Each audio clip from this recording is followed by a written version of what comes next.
এখন social media খুললে maximum time দেখতে পাচ্ছি সবার মানে একই একই প্রশ্ন যে যুবসাথীর টাকাটা কেন এখনো ঢুকলো না। মমতা ব্যানার্জির ঘোষণার পরেও যুবসাথীর টাকাটা কেন অ্যাকাউন্টে ঢুকলো না, সেটা তো 7 তারিখে ঢুকে যাওয়ার কথা ছিল। তো আজ যুবসাথীর টাকা নিয়ে কিছু ইনফরমেশান দেব যে কারা এখনো পর্যন্ত এই টাকা পাননি, কেনই বা 7 তারিখ আপনাদের অ্যাকাউন্টে টাকা দেওয়া হয়নি, কবে এই টাকা পাবেন, এই টাকা পেতে গেলে আপনাকে কী করতে হবে।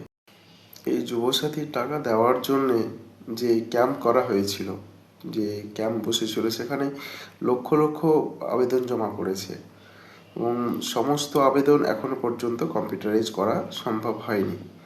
যে সমস্ত আবেদন কম্পিউটারাইজ করা গেছে এবং তাদের ডকুমেন্টস চেক করা গেছে, শুধুমাত্র তাদের অ্যাকাউন্টেই টাকাটা ঢুকেছে।